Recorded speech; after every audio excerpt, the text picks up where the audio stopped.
Selamat siang, perkenalkan nama saya Rista Purnama dari kelas B1 dengan nomor NIM 2220302096. Di sini saya akan mempresentasikan tentang biosfer dan makhluk hidup dan asal mula kehidupan di bumi. Biosfer dan makhluk hidup. Pengertian biosfer adalah lapisan tempat makhluk yang bisa hidup di bumi. Biosfer berasal dari dua kata dalam bahasa Yunani, yaitu bios yang berarti kehidupan dan sapphira yang berarti lingkungan. Biosfer juga kerap disebut dengan zona kehidupan di bumi yang memiliki sistem tertutup alias terlepas dari radiasi matahari, radiasi kosmik, dan panas dari bahan dalam bumi, serta sebagian besar mengatur diri sendiri. Dalam arti lain, biosfer adalah sebuah sistem ekologi global yang menyatukan seluruh makhluk hidup dan hubungan antar mereka, termasuk interaksi dengan unsur air, batuan, dan udara bumi. Biosfer juga bisa diartikan sebagai perpaduan antara lingkungan udara, air, dan permukaan bumi yang bisa menjadi tempat tinggal makhluk hidup. Faktor yang mempengaruhi biosfer. 1. Iklim. Kondisi iklim sangat berpengaruh untuk pertumbuhan flora dan fauna secara fisik. Iklim ini tersebut kondisi suhu udara, suhu hujan, angin, dan kelembapan udara di wilayah tersebut. Contoh nyatanya adalah sinar matahari yang sangat berpengaruh untuk fotosintesis tumbuhan. Contoh lain adalah adanya angin yang juga berpengaruh dalam proses penyuburan tanaman. 2.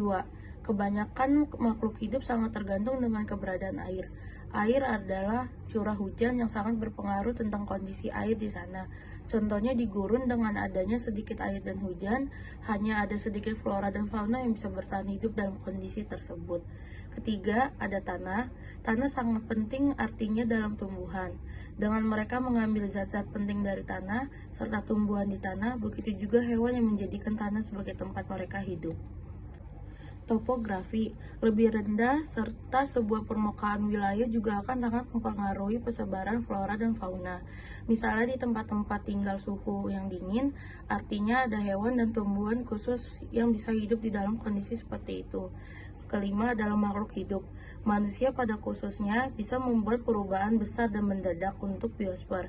Misalnya menebang hutan untuk membuat perkebunan. Bisa juga manusia membawa makhluk hidup ke sebuah daerah yang baru yang sebelum mereka pernah ada di sana. Yang keenam adalah kondisi geologi.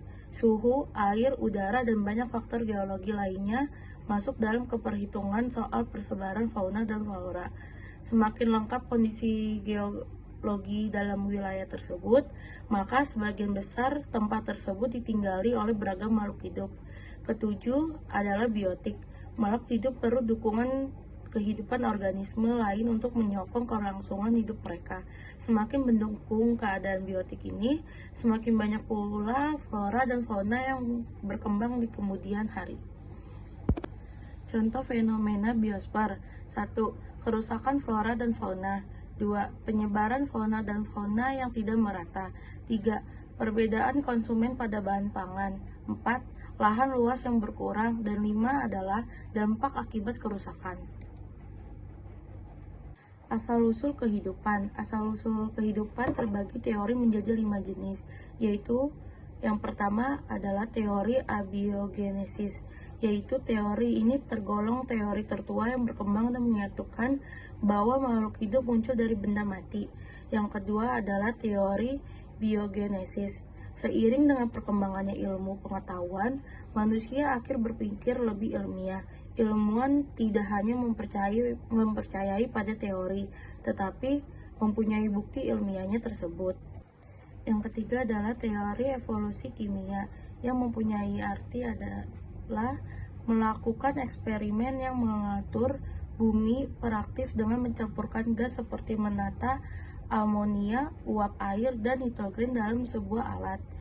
Merencanakan penggunaan listrik untuk melakukan kilat dan sinar matahari di bumi, dan hasilnya sangat luar biasa. Yang keempat adalah teori panspermia. Teori ini mengklaim bahwa organisme berasal dari luar angkasa, kemudian berkembang dan berevolusi di bumi. Yang terakhir adalah teori penciptaan. Teori penciptaan yang bersumber dari ajaran agama dan kitab-kitab yang mereka ikuti. Sebagian besar agama, terutama agama langit, percaya bahwa mereka mempercayai alam semesta dan isinya diciptakan oleh Tuhan. Teori penciptaan ini memang sulit dibuktikan dengan akal manusia karena bukan berasal dari hasil eksperimen, melainkan dari kajian agama dan kepercayaan masing-masing. Sekian presentasi yang bisa saya sampaikan, kurang lebihnya mohon maaf dan terima kasih.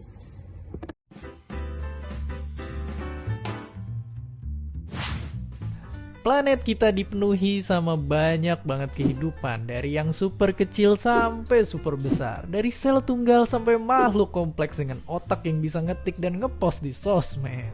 Tapi pernah gak sih kepikiran apa awal dari semua ini? Dari mana sebenarnya asal-usul kehidupan, dan apakah ada alien yang datang ke bumi dan kita adalah hasil eksperimennya? Sebenarnya, awal kehidupan masih jadi misteri juga buat kita. Tapi menurut beberapa ilmuwan, kehidupan muncul dari sebuah sup.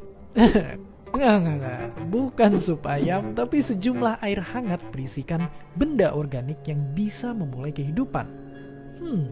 Jadi apa aja dalam tanda kutip resep dari sup ini?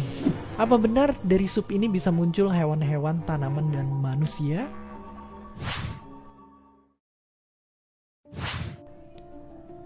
Sebenarnya nggak segampang itu. Biar nggak pusing, kita jawab satu persatu dulu. Resep dari kehidupan adalah elemen-elemen ini. Ternyata air juga punya peran penting karena air itu bisa nyampur banyak hal, termasuk elemen-elemen tadi.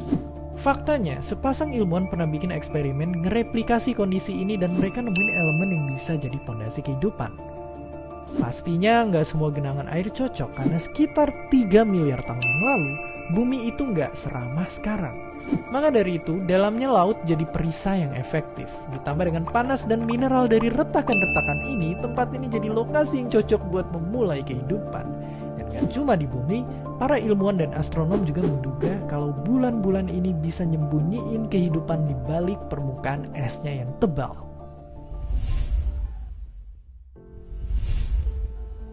Tapi untuk ngebentuk makhluk hidup yang kompleks kayak sekarang, masih banyak potongan puzzle yang hilang.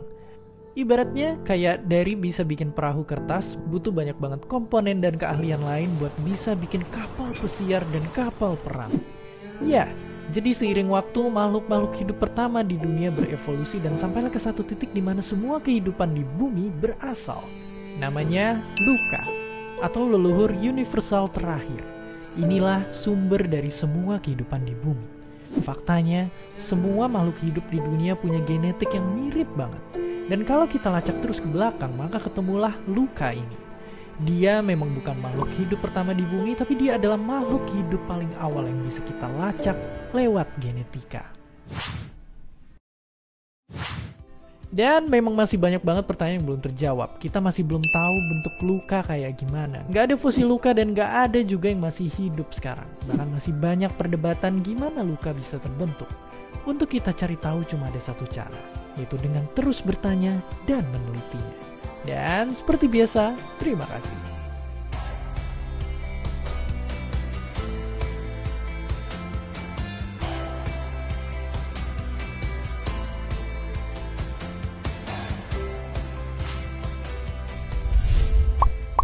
Terima kasih udah nonton Kok Bisa? Punya pertanyaan lagi? Tulis aja di kolom komentar di bawah. Keep asking and stay curious.